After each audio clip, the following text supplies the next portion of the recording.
আগামী জাতীয় সংসদ নির্বাচন ঘিরে জাতীয় সংসদের সংসদীয় আসন ৬৪, সিরাজগঞ্জ ৩-এর একাংশ আসনে বাংলাদেশ জাতীয়তাবাদী দল বিএনপি দলীয় মনোনয়ন প্রত্যাশীদের মধ্যে সিরাজগঞ্জ জেলা বিএনপির সহ সভাপতি, জেলা বিএনপির সম্মেলন প্রস্তুতি কমিটির সদস্য ও রায়গঞ্জ উপজেলা বিএনপির নির্বাচন পরিচালনা কমিটির সমন্বয়ক বিশিষ্ট শিল্পপতি সমাজসেবক মোহাম্মদ রকিবুল করিম খান পাপ্পুর প্রতি সংশ্লিষ্ট নির্বাচনী এলাকার ভোটার ও সাধারণ জনগণের সমর্থন দিন দিন বেড়েই চলেছে, যার ফলশ্রুতিতে তিনি এখন আলোচনার শীর্ষে অবস্থান করছেন।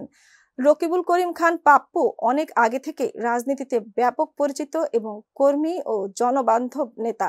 তিনি রাজনীতিতে সক্রিয় অংশগ্রহণের মাধ্যমে নির্বাচনী এলাকার ধর্মীয় প্রতিষ্ঠান, স্কুল, কলেজ সহ বিভিন্ন অবকাঠামো উন্নয়নে গুরুত্বপূর্ণ ভূমিকা রাখার পাশাপাশি সাধারণ জনগণের দুঃখ দুর্দশা লাঘবে নিরলসভাবে প্রচেষ্টা অব্যাহত রেখেছেন। রায়গঞ্জ, তাড়াশ ও সলঙ্গার একাংশের ভোটার ও সাধারণ জনগণ আশাবাদ ব্যক্ত করে বলেন, দল যদি রকিবুল করিম খান পাপ্পুকে মনোনয়ন দেয় তাহলে আমাদের স্বার্থের প্রয়োজনে তাকে বিজয়ী করার জন্য সম্মিলিতভাবে কাজ করব। সম্প্রতি রকিবুল করিম খান পাপ্পু জয়যাত্রা টেলিভিশনকে দেয়া একান্ত সাক্ষাৎকারে বলেন, আমি একজন ধানের শীষের কর্মী মাত্র। দলের ভারপ্রাপ্ত চেয়ারম্যান আগামী রাষ্ট্রনায়ক তারেক রহমান ও চেয়ারম্যান সাবেক ৩ বারের সফল প্রধানমন্ত্রী দেশনেত্রী বেগম খালেদা জিয়া যদি আমাকে ধানের শীষে প্রতীকের মনোনয়ন দেন তাহলে আমার বিশ্বাস কর্মগুণে আমি নিরঙ্কুশ বিজয় অর্জন করব ইনশাল্লাহ। এ সময় অন্যান্যের মধ্যে বিএনপি নেতা ব্যারিস্টার আব্দুল বাতেন সহ রায়গঞ্জ, তাড়াশ ও সলঙ্গার বিএনপি ও তার অঙ্গ সহযোগী সংগঠনের বিপুল সংখ্যক নেতাকর্মী উপস্থিত ছিলেন।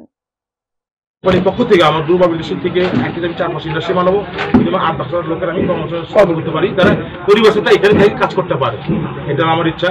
এবং মাদকটা অনেক ছড়িয়ে গেছে, এটা নির্ণয় করতে হবে। মাদকটা, সন্ত্রাস, চাঁদাবাজি কাজ আছে, এগুলাকে জিরো টলারেন্সে নিয়ে আসতে হবে।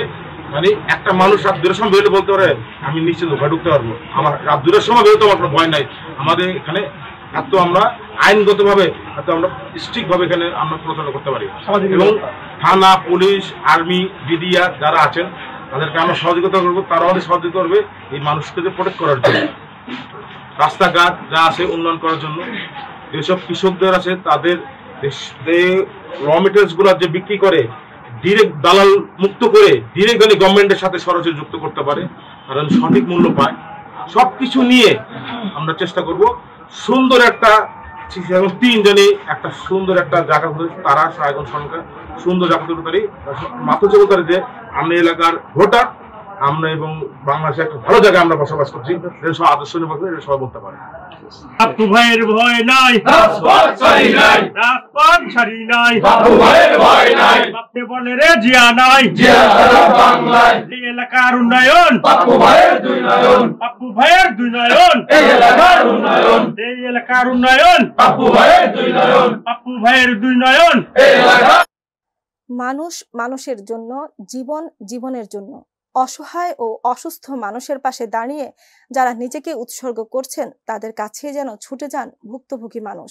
ঠিক তেমনি কিডনি নষ্ট হয়ে যাওয়া মৃত্যু পথযাত্রী মোহাম্মদ জাকির হোসেন বাঁচতে চান, তাই তো জাকিরের পরিবার এই রেমিটেন্স যোদ্ধা জাকিরকে বাঁচাতে ছুটে এসেছেন ঢাকা জেলা বিএনপির সাবেক যুগ্ম সাধারণ সম্পাদক ও পৌর মেয়র প্রার্থী লায়ন মোহাম্মদ খোরশেদ আলমের কাছে। আর এভাবেই মানবিক ডাকে সাড়া দিলেন এই মানবিক নেতা। তিনি আবার প্রমাণ করে দিলেন গরিব, অসহায় ও অসুস্থ মানুষের প্রাণের স্পন্দন হয়ে উঠেছেন যেন লায়ন মোহাম্মদ খোরশেদ আলম। মঙ্গলবার বিকেলে মোহাম্মদ জাকির হোসেনের বোন আলো আক্তার তার ভাইয়ের চিকিৎসার সহায়তার জন্য ছুটে আসেন লায়ন মোহাম্মদ খোরশেদ আলমের কাছে। তাৎক্ষণিকভাবে খোরশেদ আলম আয়োজন করেন সংবাদ সম্মেলনে লায়ন খোরশেদ আলম বলেন, এর আগে কৃতিকে বাঁচাতে আমরা একটি চ্যারিটি কনসার্টের আয়োজন করেছিলাম। এবারও আবহাওয়া ভালো থাকলে সাভারের রেডিও কলোনি মাঠে জাকিরের চিকিৎসা সহায়তায় চ্যারিটি কনসার্টের আয়োজন করতে যাচ্ছি। এ সময় বক্তব্য রাখেন অসুস্থ জাকিরের বোন আলো আক্তার, কণ্ঠশিল্পী ইমন আহমেদ, নিলয় আহমেদ, মিঠু, অনেকে। আগামী 25 জুলাই জাকির হোসেনের চিকিৎসা সহায়তায় আয়োজিত চ্যারিটি কনসার্ট সফল করতে গণমাধ্যম কর্মী ও সর্বস্তরের মানুষের সার্বিক সহায়তা কামনা করেছেন আয়োজকরা। এ সময় আরও উপস্থিত ছিলেন সাভার পৌর ১ নং ওয়ার্ড কাউন্সিলর প্রার্থী মনিবুর রহমান চম্পক, ৩ নং ওয়ার্ড কাউন্সিলর প্রার্থী রাশিদুজ্জামান বাচ্চু, পৌর স্বেচ্ছাসেবক দলের সাবেক সদস্য সচিব রাকিব হাসান, পাথালিয়া ইউনিয়ন বিএনপির সহসভাপতি হযরত আলী সহ বিএনপি ও এর সহযোগী সংগঠনের নেতাকর্মীরা।